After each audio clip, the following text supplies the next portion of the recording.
Pernah nggak mengalami saat menyusun suatu program, tetapi pekerja tidak mau menjalankannya?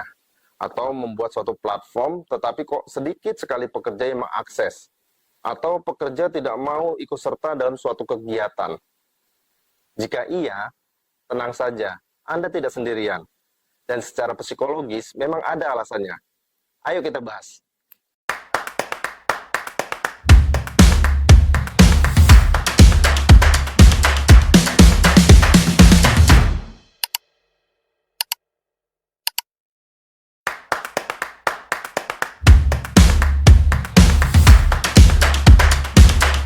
Selamat datang di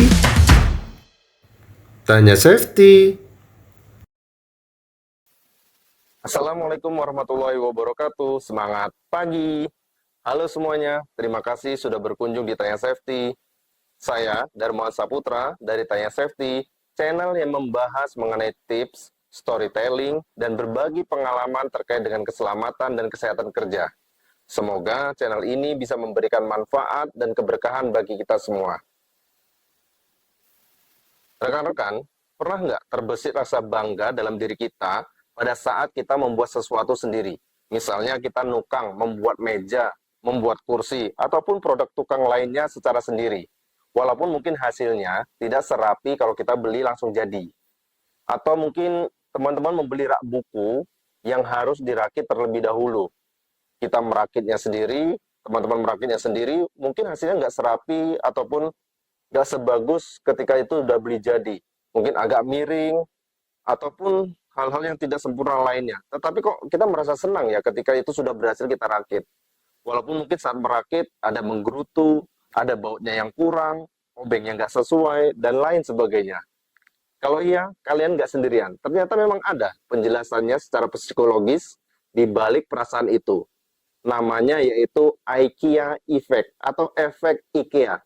Ya, memang IKEA merek dagang perabot rumah tangga yang berasal dari Swedia. Ayo kita selami fenomena menarik ini.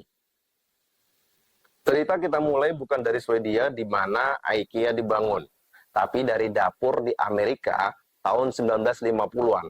Saat itu, perusahaan makanan mengenalkan produk yang revolusioner, yaitu tepung kue instan. Cukup hanya dengan menambahkan air, diaduk, kemudian dipanggang, beres. Kue jadi dan akan rasanya sama semuanya. Secara logika, hasil produknya itu pasti akan sukses besar di pasaran. Tetapi anehnya, produk ini malah gagal total di pasaran. Pertanyaannya, kenapa bisa begitu? Bukankah inovasi itu tujuannya biar semua jadi gampang, lebih efisien? Para produsen pun bingung, kok bisa produk yang hemat waktu, hemat tenaga, tetapi para ibu rumah tangga pada waktu itu kok malah nolak. Usut punya usut, ternyata problemnya bukan terjadi pada produknya, tetapi pada psikologis dari penggunanya, yaitu para ibu-ibu pada saat itu. Tepung kue instan itu membuat proses masak jadi terlalu gampang bagi ibu-ibu saat itu. Sampai-sampai para ibu rumah tangga merasa usaha dan keahlian mereka itu jadi tidak ada. Artinya, rasanya seperti mereka tidak benar-benar membuat kue tersebut. Menyadari masalah tersebut, perusahaan bahan makanan langsung bergerak cepat merubah resepnya. Mereka merubah strategi dari produknya. Muncul suatu solusi yang simple, tapi menurut saya itu sangat jenius. Para produsen tadi mengubah resepnya. Sekarang, orang-orang yang akan memasak menggunakan tepung instan itu tidak hanya menambahkan air saja, tetapi juga harus memecahkan telur, kemudian memasukkan telur tersebut di adonan, dan mereka juga bisa menyesuaikan rasa. Perubahan kecil ini mengembalikan rasa partisipasi dan rasa kepemilikan dari ibu-ibu yang ingin memasak menggunakan tepung instan tersebut. Merasa ada peran, merasakan hasil karyanya. Dari hasil perbaikan tadi, boom, tiba-tiba penjualannya meroket. Karena tadi, para ibu-ibu tadi sudah merasa mereka sudah menyumbang sesuatu yang nyata ke kue itu. Kue itu menjadi hasil karya mereka. Efek IKEA ini bukan sekedar istilah saja. Tetapi fenomena ini didokumentasikan secara akademis oleh para peneliti dari Harvard Business dan juga universitas-universitas top lainnya. Mereka melakukan serangkaian studi untuk membuktikan bahwa efek ini memang benar-benar ada dan bisa diukur. Nah, para peneliti membuat beberapa eksperimen cerdas untuk melihat seberapa besar sih dampak ini kepada orang-orang dan bagaimana caranya orang-orang itu bisa menghargai hasil kerja sendiri. Dari salah satu studi, mereka membentuk satu kelompok. Ya, kelompok tersebut terdiri dari beberapa peserta. Kemudian peserta itu diminta untuk merakit kotak penyimpanan IKEA yang simpel. Sedangkan ada kelompok lain yang dibentuk hanya bertugas untuk mengecek kotak yang sudah jadi. Jadi satu kelompok membuat kotak, yang satunya lagi hanya mengecek.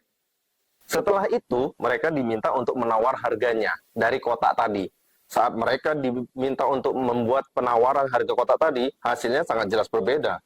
Para peserta yang merakit ternyata lebih rela membayar lebih mahal dibanding mereka yang tidak merakit atau hanya mengecek. Jadi tim yang merakit rela membayar lebih mahal dibanding tim yang mengecek. Tahu tidak, lebih mahal berapa? Tidak main-main, bisa mencapai 63% lebih mahal. Nilainya menjadi naik sebegitu banyak hanya karena mereka invest sedikit tenaga untuk merakit. Dari penelitian ini menegaskan bahwa usaha sekecil apapun ternyata bisa menaikkan nilai sebuah barang secara drastis di mata kita. Nah, kembali lagi kepada program kerja yang sering tidak mendapat dukungan dari pekerja.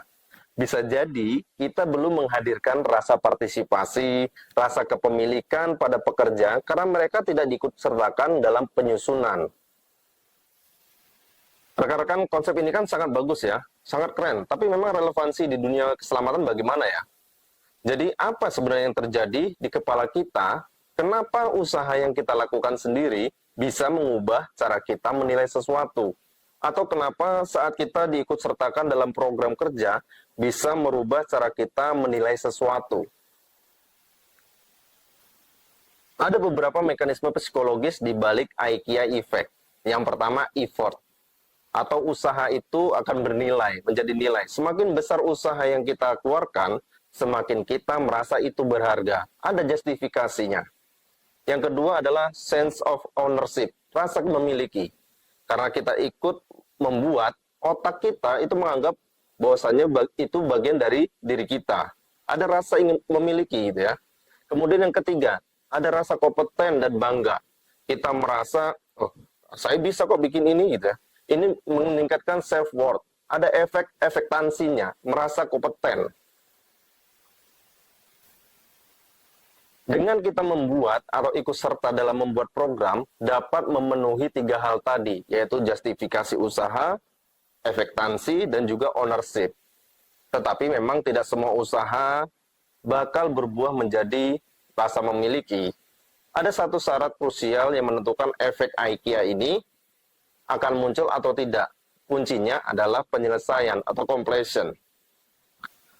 Pada eksperimen lain, saat peserta diminta untuk merakit suatu benda, terus dibongkar lagi, atau ketika mereka tidak diizinkan menyelesaikan, maka efek IKEA ini langsung hilang, lenyap gitu saja. Nilai tambah dari usaha mereka itu tidak ada, menjadi sirna. Nah, bagaimana sebenarnya cara menerapkan IKEA effect di program keselamatan? Yang pertama, mungkin contohnya adalah sosialisasi prosedur ya. Kita harus mengubah dari sosialisasi menjadi co-creation. Misalnya jangan mulai dari ini loh SOP-nya tolong dijalankan, tapi mungkin bisa kita rubah pendekatannya. Kita ajak mereka bicara, kalau kondisi lapangan seperti ini, menurut kalian cara yang paling aman seperti apa?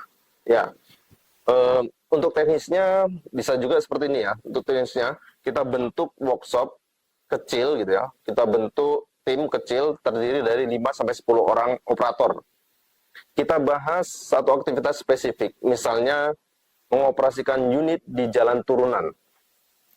Kita minta mereka untuk menyusun langkah kerja aman versi mereka. Output dari pendekatan ini, tim operator pasti akan merasa memiliki. Mereka akan berpikir bahwa prosedur tersebut adalah hasil karya mereka, bukan dari manajemen. Cukup sekian pembahasan mengenai IKEA Effect atau efek IKEA. Akan kita bahas bagian lainnya di video berikutnya. Agar channel ini terus memberikan manfaat, jangan lupa like, komen, dan subscribe. Bagikan link video ini ke sosial media Anda untuk memberikan manfaat yang lebih luas. Kalau teman-teman ada masukan tentang tema yang akan dibahas, silakan komen di bawah ya. Coba aja kita apakan dulu, tanya safety.